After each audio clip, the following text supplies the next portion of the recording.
how many times I get, and you worded it perfectly when you said you were doing something that was valuable, but to a different audience. To the wrong people. Yeah. And I'll share a story that was shared with me by someone we work with at the moment. And they came to us and they're like, we do this and we do that. And, we bring samples in, he said. This is exact words. He goes, we bring samples. When we go, we bring samples. And I asked them, did anyone else bring you samples in person? And they say no. And they still go for someone else. And I was like, dude. Me personally? So wouldn't give a shit. That was, I said to him, I was like, hey, I'm like, it's great that you do that. It's great that they like that. But obviously that's not what they're making decisions based on. They're not going to be like, why did you go with us? Because you brought samples. It's like, you need to understand what the person values. And in some cases, that might be budget. You know what I mean? If you're working with a lower tier market and you're doing smaller jobs and you're doing them based on desperation, you know what I mean? Like they need to get this done and they can't find the money. Yeah. They're going to go with the cheapest builder purely because they can't afford anything else. And that's what they're going to look at.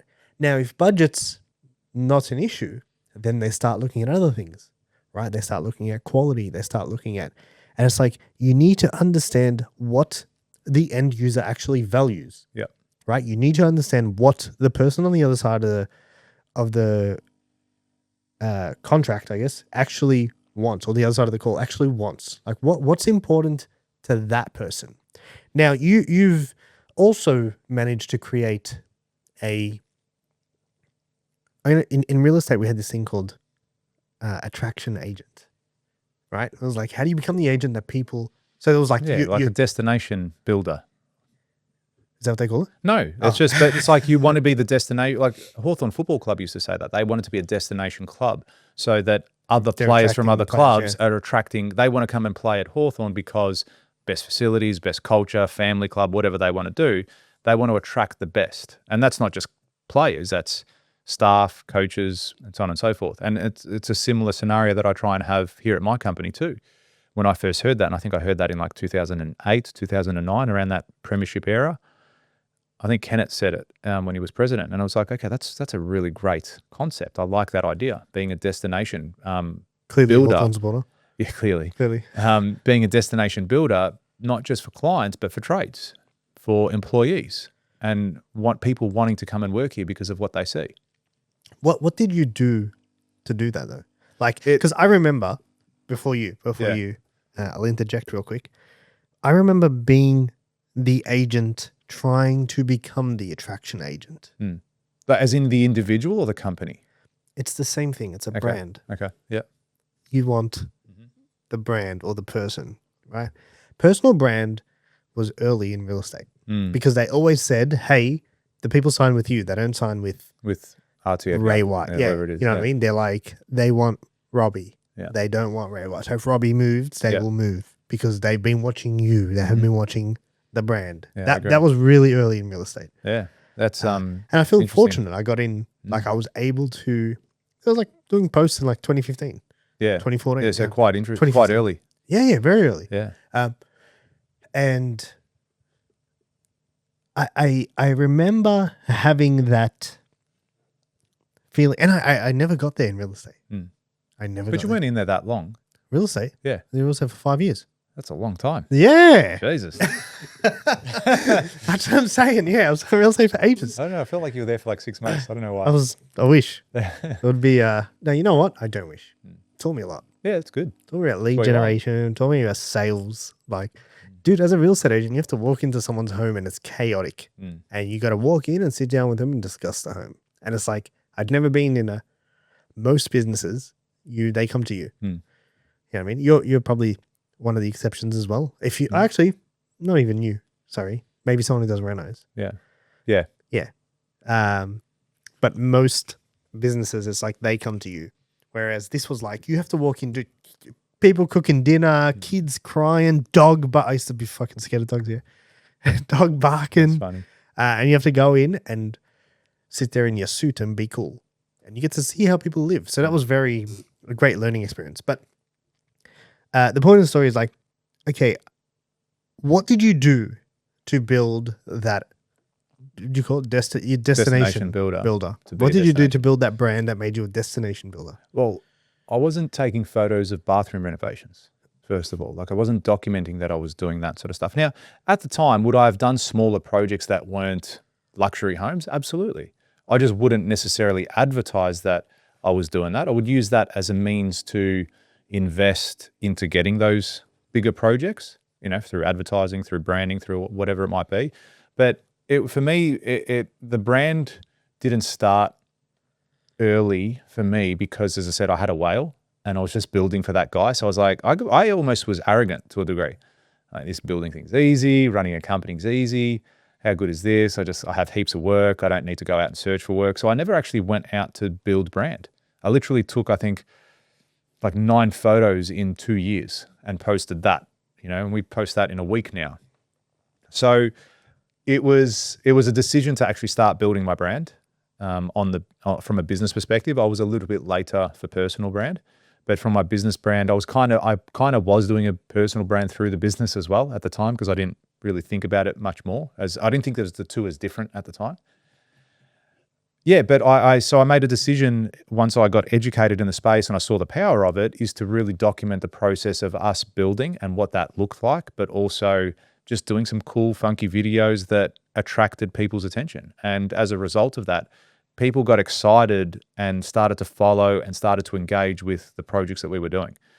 And as you said before, people buy from people. So that's when I then went into building a personal brand. Okay, people need to understand who I am and what I'm about and how I go about things. And all of a sudden, it wasn't just, oh, we want to work with Pascon. It's, oh, we want to work with George. And the ecosystem just kept growing and growing, and I keep doing it and I don't stop. Like, even now, we're trying to build the brand even more so and do more things and just be out there. We invest in not just from a social aspect, but how do our sites look? How do the cars look? How does everything look from a whole range looking Branding. outside? Yeah, like it's an important thing. It's an important aspect because it influences people's decision to do business with you. How does the brand make you feel? There's a reason why I wear a Garmin watch instead of an electric tag watch. You know, how does that make me feel? What's the service like? What's it targeting? What does it do? All the things that represents, I need to have a connection with, otherwise I won't buy the product. And that's what you have to do with your audience as well. When you target those people, that's who's going to start calling you up and saying, yeah, we want to work with you. And I found that most of the time, as a result of our brand and how we position ourselves, when the person calls up and says, hey, I've been following you for a while, or this person's referred you, or, you know, so on and so forth, really want to work with you, half your job's already done. I don't have to sit there and convince you why I'm so good. You've already done that yourself, or we've already done that through the content that we create. You know, and even now when we do builder summits and events, people come up to me like I'm a movie star. Like, oh, I'll follow all your stuff. I listen to all your podcasts. I do all this. I'm like, hey, thanks, man. Like, I appreciate it. So we've influenced them just through providing exceptional value through these channels or through the brand. And that's what you're doing when you're building your brand for your business or for yourself. So brand positioning. Yeah, I think that's really important. Yeah. There's a lot of other you got to deliver too. Like, Ferrari don't just sell the badge, they sell the whole car. And the car is fast and it looks good. So it delivers on its promise. There's an element of that. So as a builder, if you're doing those projects, you need to be able to also deliver them, or a tradie or a florist or whatever you want to be, deliver on your product and your service. You got to get the runs on the board too. What does that mean? What? Deliver. Deliver? I'd say it'd be I'd deliver on expectations. Deliver on the expectation. So it was, I want to I want to deliver more than the expectation. Okay, great, but just deliver on the expectation first. This is what the project is. This is how we're going to build it. This is what we're going to use. This is what we're going to do. I literally came from a site meeting today before I came into this podcast. And the owner was like, oh, he's like, he goes, it's really coming together. I'm really excited. You know, this job is looking fantastic. You know, he goes, I see you haven't cut any corners on anything. The quality is really good. And I said, yeah, it is. Well, now we're a little bit late on this job. We will deliver this job late, but the client isn't going to take me to court. He's not going to, rip me a new one or anything. I said it to him. I said, listen, we're going to be a little bit late on this job, but I need to make sure we build this thing properly, right? This is a $4.5 million home. It takes finesse, like it takes time to do certain things. I want to make sure we do it right the first time, because if you tell me, George, I need you to be out of here in 4 weeks, I'll be out of here in 4 weeks. Okay, but don't expect the level of finish that it needs to be. There has to be a level of care and time taken to make sure things get done properly. And so that we're not coming back to fix things. We're coming back because you're inviting me for a coffee. So deliver on expectations, I think is really important. And or make sure you do. You have the team behind you. I think that's critically important. And when I say team, it's not just your direct employees. It's the people working for you, subcontractors, suppliers, everyone on the ground that's actually building the thing. Getting those people that have same values as what you do. I think that's really important too. Okay, and then so if someone's listening to this now and they're in a position where they're, because I countless conversations, countless. Yeah. People don't want to pay, blah blah blah, and I always preach this whole thing of like, hey man, like if you don't explain the difference between what you do and what so and so does, kind of like you were saying before. If you don't explain the difference, the person will only get value by you're saying, hey man, these things, you're going to get the same result. This one's cheaper. They're both the same. This one's cheaper. Yeah. Which one are you going to go for? Yeah. You're going to go for the cheap one. If they're the same. That's right. Are there people who might think, well, they're not the same? Yes. And they're probably right. Yes. But it's your job as the person selling the product or the service to say, this is why they're not the same. Mm-hmm. You know what I mean? You need to the people who choose to go with Pascon, I believe, I haven't interviewed them. Should interview them, huh? Hey, I haven't interviewed them, but I believe they know they're not getting the same product. They're aware of that. Yeah. They're not just saying, I want to go with George, he's cool. You know what I mean? They understand that there is a certain standard that you're going to deliver.